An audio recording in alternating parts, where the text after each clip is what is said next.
gözlerine cananım, canan jürügümni aldın özenge, aldın özenge, aldın özenge. Hıyalım, hıyalım benim yarım sen özende, sen özende, sen özende. Kimin sen, işenme sen onun etkan sözüge, etkan sözüge, etkan sözüge işenme. İşenme, yalgan sözlerige aldap getirdi hu. Jığlap kalarsan tünde sen teki yüzlege. Yalgancı jigitke okşaydı, çırayga aşık olup sen cananın bir gün sen yalnız kalırsan.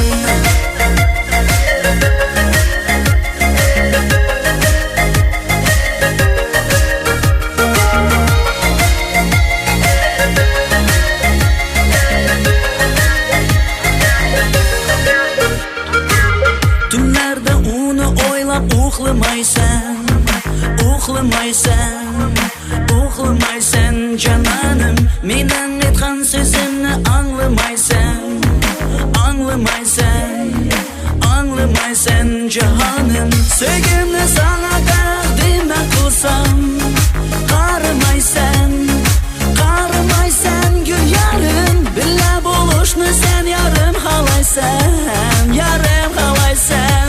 Bo'lishni onun bilen.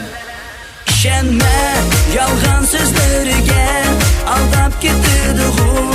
Jığlap kalarsan tünde sen teki yüzlege. Yalgancı jigitke okşaydı, çırayga aşık olup sen cananın bir gün sen yalnız kalırsan.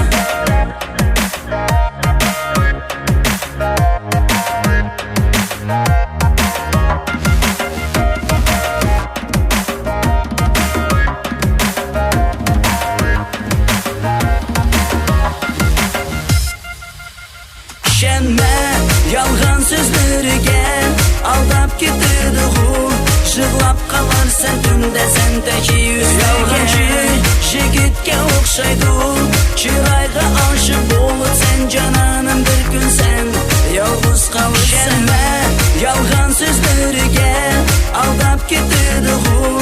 Jığlap kalarsan tünde sen teki yüzlege. Yalgancı jigitke okşaydı, çırayga aşık olup sen cananın bir gün sen yalnız kalırsan.